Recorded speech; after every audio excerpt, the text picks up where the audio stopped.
आरक्षण खुद नीतीश का एजेंडा रहा था, जिसकी अगुवाई खुद उन्होंने ही की थी।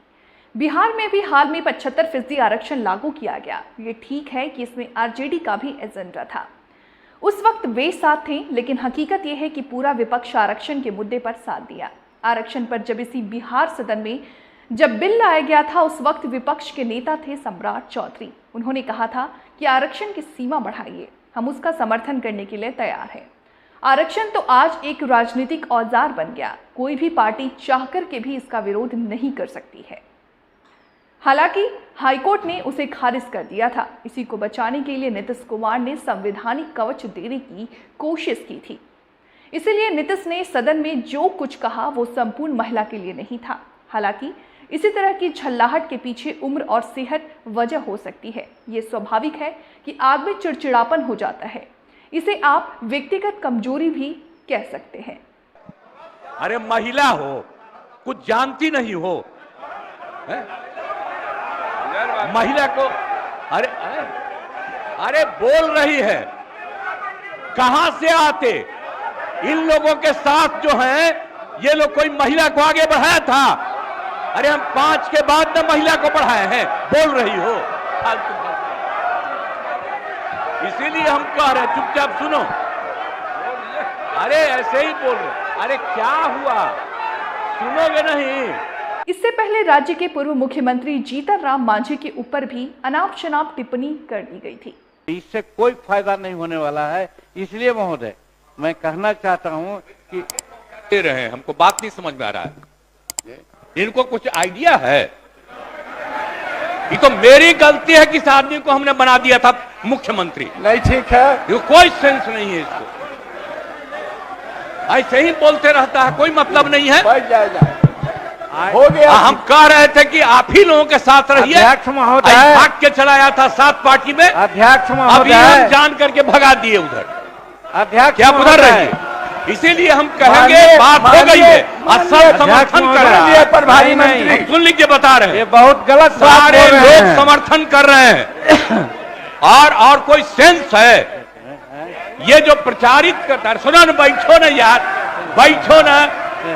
अरे आप लोगों को जब छोड़ दिए थे, बैठिए, भूलिए मत बात बोल रहे हैं। अरे भूलिए मत। अरे 13 में जब आप लोगों को छोड़ दिए थे, अब अकेले थे, तो हम अरे चुनो रे यार, कुछ जानते हो, बैठो। हम इसको बना दिए। इसके बाद जितना मेरी पार्टी का लोग था, सब हमको 2 ही महीना में कहने लगा कि गड़बड़ है, इसको हटाइए। उससे पहले प्रजनन दर पर जिस तरीके से उन्होंने नसीहत दी थी, वो उनके उस बयान पर भी काफी किरकिरी हुई थी और पार्टी के साथ ही सहयोगी दलों को बचाव करना पड़ा था। तो जो पुरुष है वो तो रोज रात में जो सदिया होता है उसके साथ करता है ना, तो उसी में और पैदा हो जाता है। और लड़की पढ़ लेती है, तो हमको मालूम था कि वो करेगा, ठीक है, लेकिन अंतिम में भीतर मत घुसाओ, उसको बाहर कर दो। करता तो है, तो उसी में आप समझ लीजिए। ऐसे में लोकसभा चुनाव के दौरान 400 की जगह नीतीश कुमार ने 4000 बोल दिया था। आदरणीय प्रधानमंत्री जी जो काम करवाते हैं पूरे देश में और बिहार में, उसको याद करिए। हम सब लोग मिलकर के बिहार में जो काम कर रहे हैं उसको भी याद रखिएगा, और मिलजुल करके हम लोग इसको और आगे बढ़ाएंगे।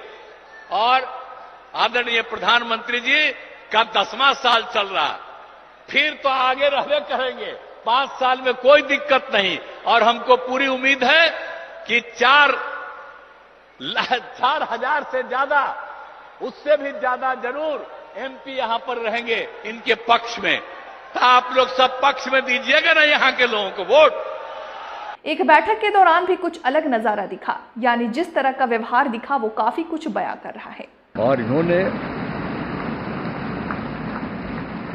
पूरे देश की सेवा की। अब पूरा भरोसा है कि जो कुछ भी बचा है अगली बार ये सब पूरा कर देंगे, और जो भी हर राज्य का है। और हम लोग पूरे तौर पर सब दिन इनके साथ रहेंगे, और पूरे तौर पर जो कुछ भी है आज जिस तरह से भी ये करेंगे बहुत अच्छा है। और आप जान लीजिए कि कुछ लोग, हम लोगों को तो अब लगता है कि अगली बार जो आप आइएगा ना, तो इस बार हम देखें कि कुछ इधर उधर कुछ जीत गया है, अगली बार सब हारेगा, हमको पूरा भरोसा है। ये सब बिना मतलब का बात बोल बोल करके क्या किया है? और ये सब कोई काम किया है? उन लोगों ने आज तक कोई काम नहीं किया, देश की कोई सेवा नहीं की है। लेकिन आपने इतनी सेवा की है और उसके बाद इस तरह से हुआ है, तब इस बार फिर जो मौका मिला है, तो इस मौका के बाद आगे अब उन लोगों के लिए कोई गुंजाइश नहीं रहेगा, वो सब खत्म हो जाएगा। नीतीश कुमार के ऐसे बयानों से विपक्षी पार्टियों को बोलने का मौका मिल जाता है। पूर्व सीएम राबड़ी देवी ने तो इस बहाने नीतीश कुमार पर कुछ व्यक्तिगत हमला भी कर दिया। अगले साल यानी 2025 में बिहार विधानसभा का चुनाव है, लेकिन जिस तरह से पलटी मारने की राजनीति हो गई है, नीतीश कुमार खुद बार बार कह रहे हैं कि हमने 2 बार गलती की है, अब विरोध दल के साथ नहीं जाएंगे। अब बजट को ही देखिए, इसमें पूरी तरह से बिहार ही फोकस रहा। 59,000 करोड़ का पैकेज मिला है और इसका श्रेय नीतीश कुमार को ही दिया जा रहा, लेकिन ये इन सबसे वोट में सबसे ज्यादा फायदे नहीं होने वाले हैं। वोट पर जाति की राजनीति हमेशा हावी रहती है। बिहार में हालांकि बीजेपी ने घोषणा कर दी है कि नीतीश की अगुवाई में ही चुनाव लड़ेंगे। ऐसे हालात में कुल मिलाकर के ये कहा जा सकता है कि विपक्ष की चुनौती बढ़ रही है। नीतीश कुमार को इस वक्त रिपीट करना भी एक कठिन चुनौती होगी। हालांकि एक हकीकत ये है कि भले ही नीतीश के विधानसभा दिए बयान की लाख आलोचना की जा रही हो, लेकिन उनके काम को कमतर नहीं आंका जा सकता जो उन्होंने बिहार के लिए अलग अलग क्षेत्रों में किया है। लेकिन जिस तरह महिला पर उनकी टिप्पणी थी, उसके चलते सदन में जोरदार हंगामा हुआ। उन्होंने महिलाओं के लिए क्या किया, इस पर न ही चर्चा है और न ही बहस है। ये बात तो किसी निजी बयान को लेकर के उठी है। अगर नीतीश कुमार भविष्य में ऐसे बयानों से नहीं बचेंगे तो उनकी भट भी पिटती रहेगी। ऐसे बयानों से उनकी प्रतिष्ठा धूमिल हो रही है।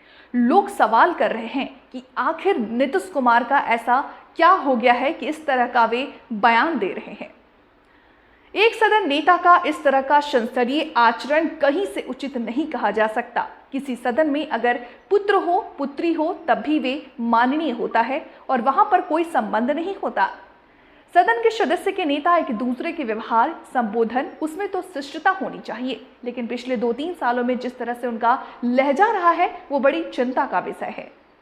इसके कहीं से भी सराहना नहीं किया जा सकता। दूसरी बात ये भी उठ रहा है कि जिस मुख्यमंत्री नीतीश कुमार के संसदीय आचरण, उनके आचार विचार, उनके व्यवहार और उनकी गंभीरता के बारे में हर कोई सराहना करते थे, हाल में महीने में पता नहीं क्या हो गया है। नीतीश कुमार को पता नहीं न सिर्फ सदन में बल्कि सदन के बाहर और जनसभाओं में भी बोलना कुछ और होता कुछ और वे कुछ करते कुछ हैं। उनका इस तरह का व्यवहार होता है जो मीडिया के लिए भी सुर्खियां बनती हैं और वे चर्चा में रहते हैं। सदन के अंदर राष्ट्रीय जनता दल के महिला विधायक रेखा देवी विरोध प्रदर्शन कर रही हैं, लेकिन उस समय मुख्यमंत्री वहां मौजूद नहीं थे। विपक्ष आचरण को लेकर के सरकार पर निशाना साध रहा था।